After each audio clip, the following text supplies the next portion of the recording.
Hey everybody, welcome to the channel. HTM here with an updated solo Magicka Dragonknight build for the Elder Scrolls Online. And this is a build you can play with just one skill bar if you want. That's right, a 1-bar solo build for ESO. So it's unique, it's easy to play, and very powerful. Of course, you can solo things like world bosses, normal and veteran dungeons. It's great for grinding XP or champion points.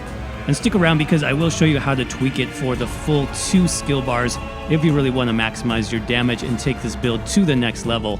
So we'll go over the 1-bar setup, we'll go over the 2-bar setup, we'll talk about the gear, the skills, champion points, even the outfit style, and more. Coming up next.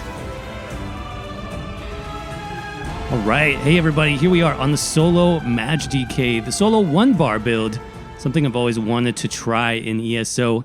Can you make a solo build that only requires 1 bar of active skills? And yes, you definitely can. Of course, we'll talk about some options as well for extending the gameplay to 2 bars because that's fun as well, obviously. But this will be our solo 1-bar setup, and then I'll just show you how to shift things around to kind of maximize the build. If you're looking for something super easy to pick up and just start soloing, then definitely check this out. So let's start with the stats here first. Really no buffs to do except for our potion. And when we're buffed with that potion, we're sitting at about 34,000 max magicka, 19k health, 15k max stamina, about 1,000 magicka recovery, 3,000 spell damage, about 1,500 spell resist, 10,000 physical resist. Now the resistances do look low, of course, that's because we are in a light armor build. But with the way I've set up the skills, we actually have an additional 60%, not 6%, 60% damage mitigation. I'll talk about how you can get that on your 1-bar setup in just a minute. No title, let's see. We'll go with, we'll be a scoundrel, why not? Everything into max magicka. This is a magicka-based Dragonknight build. We're using the purple tri-stat food. Obviously, if you have access to the gold food, that's going to be even better for maxing out your stats. You need health, you need magicka, you need stamina, all that is very important. I'm running the Thief Mundus on the setup. That's just to help a little bit with our critical damage as well as critical healing. Now let's check out the gear set. Starting off with our first 5-piece set, I'm going with the newly revamped Elfbane set. This gives you max magicka, gives you 2 spell damage bonuses, which is great. And then you can see the 5-piece there. It increases the duration of your flame damage over time effects by 5 seconds. So this set is basically made for the Magicka Dragonknight. We're all about damage over time. We're all about flame damage. So this set ends up buffing almost every damaging ability that we have in our class toolkit. It's really the perfect Magicka Dragonknight set. Now this is a heavy armor set, which means on a light armor build, which this is, you'll need to run basically heavy chest, heavy legs, and then 3 pieces of jewelry. That's kind of the ideal way to set it up. Of course, on your body, the heavy chest and the heavy legs is going to give you a good amount of resistances. For your traits, the ideal trait is going to be Divines for these. And then I just left the health enchant on here. You can see my chest, I have health, and my legs, I have health as well. That's just getting my health to a reasonable level that's going to be good for soloing. Now, this is a PvP set, but you can get it fairly easily on Guild Traders. Now, in terms of the jewelry, you don't have to transmute these, but if you have the transmute stones, that's going to be what you want to do, because when you buy these or you get them from the PvP merchant, these come in healthy. That means you get basically max health on the stats there, which isn't ideal for a Magicka Dragonknight, especially since we're running healthy enchants on the chest and legs. So the way I've set this up is I'm using 2 infused and 1 bloodthirsty just for the extra execute damage, since we're not running an execute on this build specifically. And then 2 spell damage, 1 magicka recovery. That would be the glyphs I recommend. And again, if you can get the transmute stones, you definitely want to work on transmuting those traits eventually. Now for our other 5-piece set, I went with something that's going to boost basically our damage resistances. I'm going with the Light of Cyrodiil set. This gives us 2-piece spell damage, 3-piece max magicka, 4-piece max magicka, and for the 5-piece, when we're casting or channeling, your damage taken is reduced by 15%. Then when you get interrupted, your next magicka ability will basically be free. So on the Dragonknight, we have some options in terms of channeling, but basically that's any skill that has a cast time, or something like a lightning staff, which is also considered to be a channeled ability. While you're doing those, your damage is going to be reduced significantly. 15% is a huge buff to your damage resistance, especially when you factor in some of the other buffs that we have access to. So if it's not making sense yet, that's okay. I'll show you in the skills section next how this all ties together. But you'll basically want to pick this up. This is another PvP set, by the way, so you can get it from the PvP town merchants, or of course you can buy this on Guild Traders as well. It shouldn't be too expensive. It's not a very popular set, but it is good for channeled focus builds like this one. So I'm using the boots, the legs, the waist, and then I'm using a weapon. So let's talk about the weapon. Weapon, of course, is going to be worth 2 set pieces. So I'm using the Infused Inferno Staff here of Cyrodiil's Light, as long as I have that Wall of Elements skill going. So this means I can basically have a almost 100% uptime on that flame damage AoE because it does count as a damage over time effect. Another option you can run would be the Zahn helmet, but that is only single target. So for things like, clearing out dungeons, maybe grinding XP or something, Grothdar is definitely the best bet.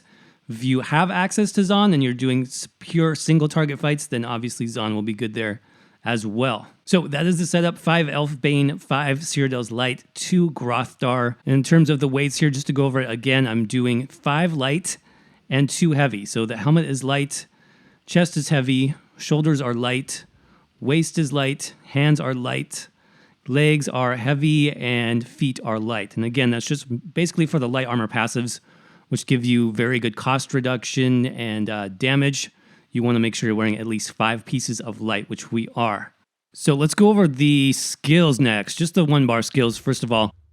So we got the Flame Staff. We're going to start off with, again, Blockade of Fire.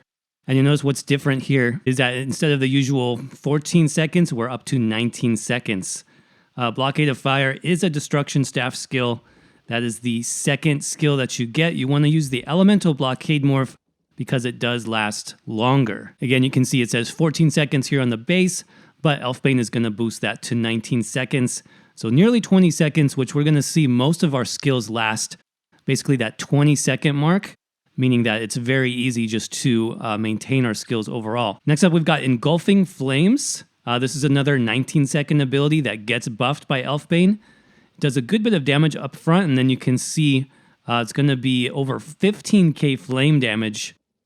Also, enemies that get hit by this take an extra 10% bonus damage from your flame abilities. So basically, this buffs all of our damage by an additional 10% because everything we're doing here on this front bar is flame-based. So this comes from the Ardent Flame tree. That's going to be the third ability you get. You do want the Engulfing Flame morphs because that's the Magicka-based morph. Next up, Eruption. Eruption is a ground-based AoE. You can see this snares enemies by 70%, which is pretty nice when you're clearing through trash or trying to grind XP. But it also does very good flame damage every 1 second. And you can see with Elfbane, this is almost 25 seconds in duration, which makes it basically our longest lasting damage over time effect on the build. Next, we have Burning Embers. Now, this is the only single target ability that we have, but it is very, very strong. You can see the damage ramps up on this one to almost 20k. That's unbuffed flame damage over 19 seconds again. And the nice thing here is you get a burst heal. So this is basically our Mag DK equivalent of Rally. So you can see it gives us an 81% heal. That does scale up the longer that you have the effect on. So if you recast this in a few seconds, the heal will be small. But if you wait, 10, 15 seconds, then you'll get a massive burst heal. So not only does this do very good single target damage on a boss, but this is your emergency heal. Very, very nice. This does come from the Ardent Flame skill line as well. The second ability you get, you do want the Burning Embers morph here because, again, this is the Magicka-based morph. Now, our final regular ability here is called Introspection, and this is from the Psijic Order skill line. Psijic Order comes from the Somerset chapter, so you will need to have access to that in order to get this skill. It's also a guild skill line, so you need to grind up the levels by doing the guild quests for the Psijic Order. Now, what this does, it says, focus your body and mind into a meditative state, healing you and restoring 1500 magicka and stamina every 1 second. I've chosen this morph here, the Introspection morph, because it does increased healing every second up to a maximum of 50% bonus healing. So this skill is really what ties the entire build together when you're in the 1-bar mode. Let me just demonstrate here what it looks like. So when I click the ability, it is free. And basically what's happening now is you see I'm getting that restore. I'm getting the health, which again, the health scales up and it gets a 50% boost. The healing can also crit. So you can see at max with a crit, it's about 5k healing. So basically 3 to 5k healing every second when you're channeling this ability. Of course, this is a channeled effect as well. So what that's doing for us, it is proccing Citadel's Light, for example. So we're getting an extra 15% damage reduction while we're in Meditate. But not only that, there's a extremely powerful passive that a lot of people overlook about this. So the very last passive you get in the Psijic Order is called Deliberation. And when you're casting or channeling a Psijic Order ability, like the Introspection skill or Meditate, you gain major protection, reducing your damage taken by 30%. That buff does not show up in my buff list, but it is still there. I'm getting a 30% damage reduction from major protection while I'm casting Meditate. That, in addition to the 15% damage mitigation from Citadel's Light, means this build can take a lot of damage. Tons and tons of damage can be negated by this effect. And you can see we have that constant heal rolling in.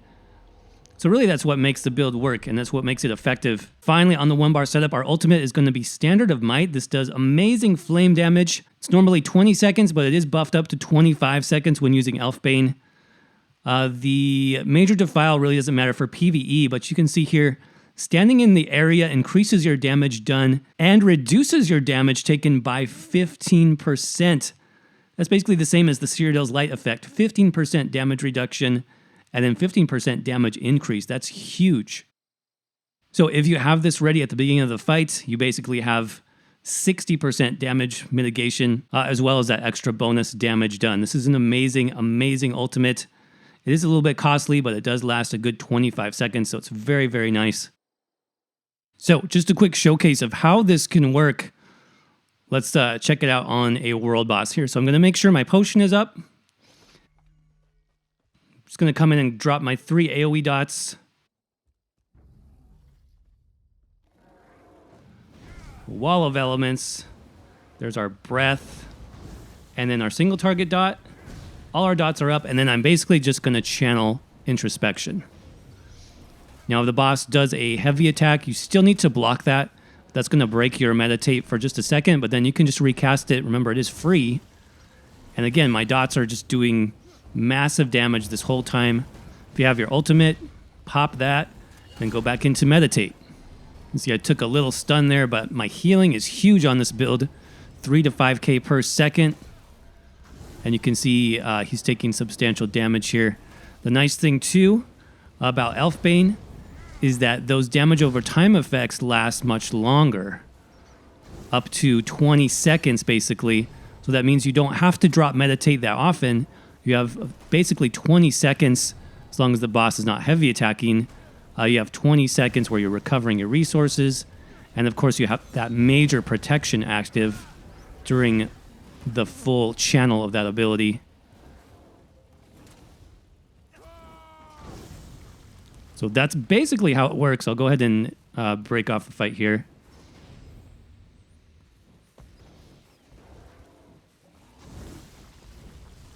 Go away, thank you. All right. So that is the 1-bar setup. Now, if you want to make the build more of a full build and you want to do the 2 full bars, why not? Then all you need is 1 extra weapon, obviously. And so on our front bar, we're going to replace the Flame Staff, the Inferno Staff of Citadel's Light, with a Lightning Staff of Citadel's Light. And the reason why a Lightning Staff is good is because a Lightning Staff as well is a channel. Just like, Meditate is, this ability gives you the damage reduction from Citadel's Light because you are channeling. So we'll put the Lightning Staff on the front bar. For the back bar, we still want a Flame Staff because we want the Wall of Fire skill to be active to make use of that Elfbane. So basically, I just switch in a Lightning Staff front bar, Flame Staff back bar. Now, you can also make this a VMA staff if you have access to that. that'll give you even more heavy attack damage. So basically what we're doing on the 2-bar setup is instead of being a meditate build, this is now going to be a heavy attack build. So in terms of our skills, they're only going to change slightly here. Instead of blockade on the front bar, we're going to run another flame damage over time effect that's going to be Scalding Rune. Rune comes from the Mage's Guild skill line.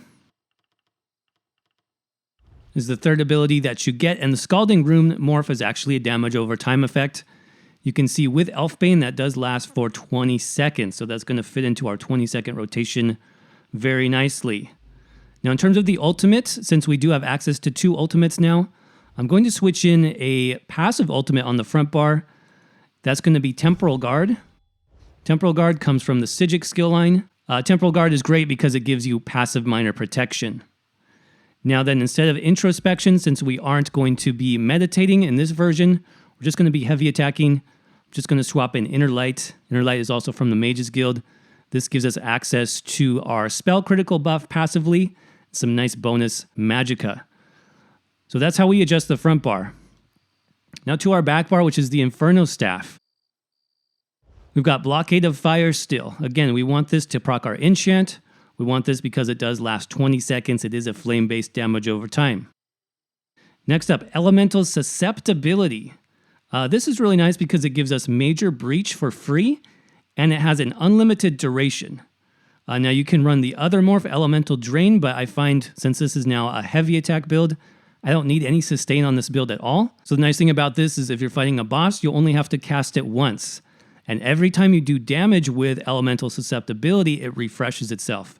So it's basically fire it once and forget. Very, very easy. This is a Destruction Staff skill, if you're not familiar with it. Destro Staff, it's the 4th ability. Elemental Susceptibility is the morph that we want. Now, in terms of our buffs, we have Cauterize. Now, Cauterize is kind of a low duration here, 15 seconds, but it is just basically an extra heal, so you don't need it up the full 15 seconds. It is nice to have some extra healing because we won't have the healing from introspection that we had on the 1-bar setup. So this is kind of your best in slot heal. Of course, we still have the burst heal from the claw effect on the front bar. So the healing on this build is still good even without the meditate skill. Cauterize, that's from Ardent Flame. It's the last ability that you get.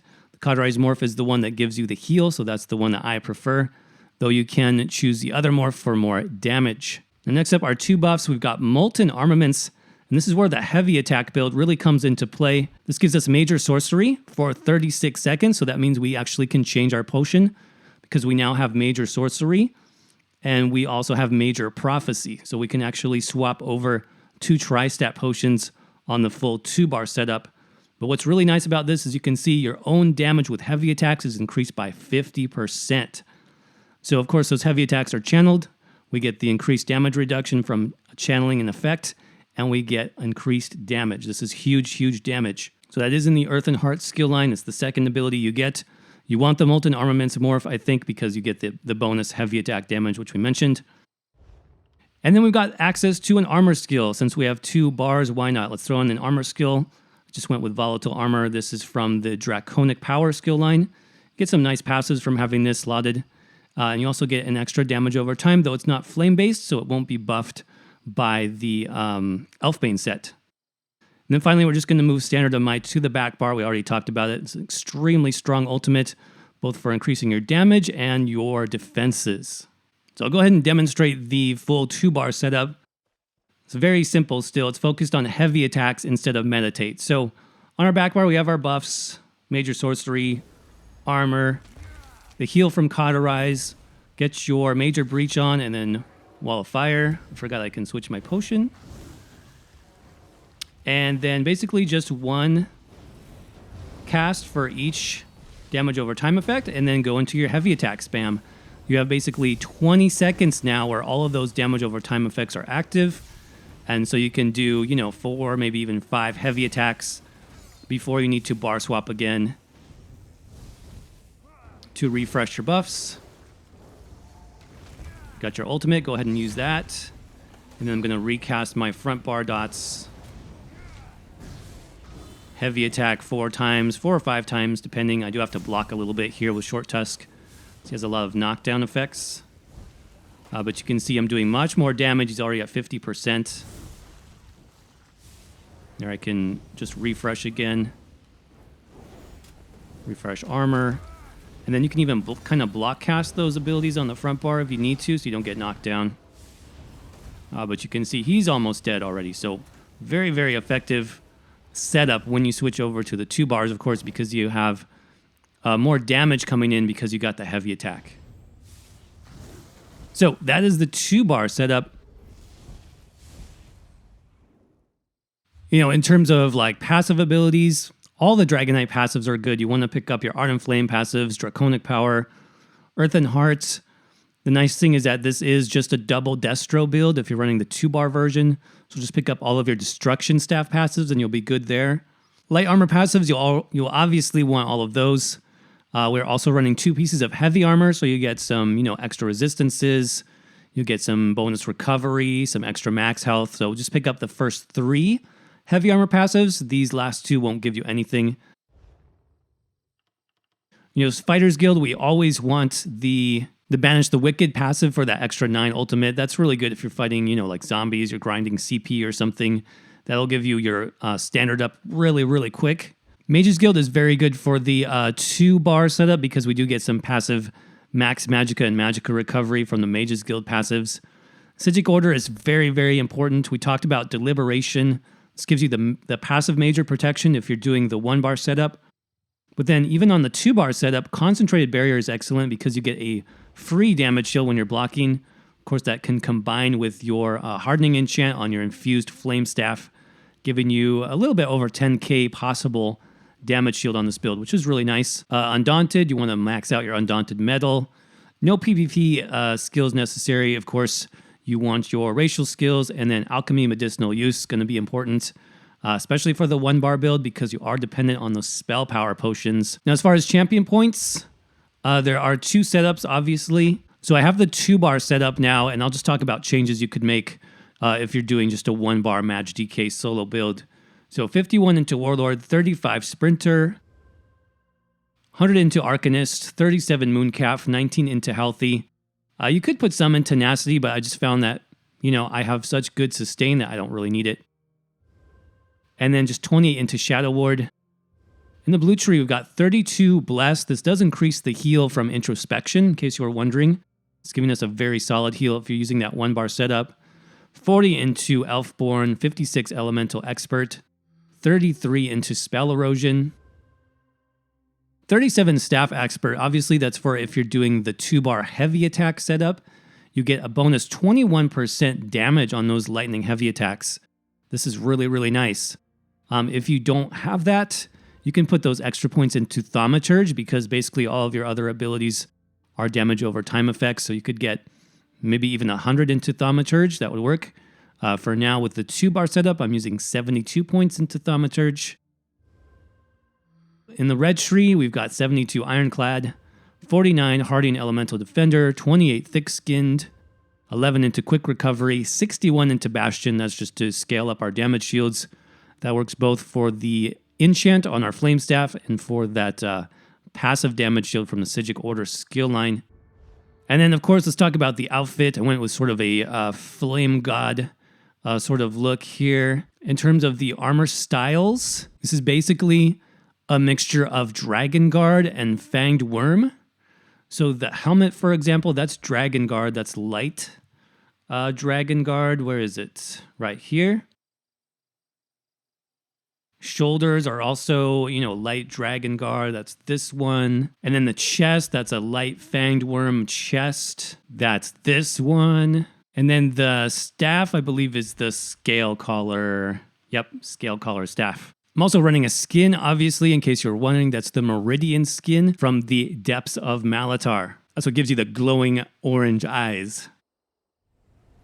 All right, everybody. So that's going to wrap up the solo Magicka Dragonknight God of Fire build. As usual, I'll have some gameplay here at the end. I'm going to show the 1 bar setup first and then a full world boss with the 2 bar setup so you can kind of compare the differences. Of course, the basic difference is the 1 bar version is easy and the fights take longer, and the 2 bar version requires bar swapping, but the damage is better. So as always, if you enjoyed the video today, don't forget to crush that like button.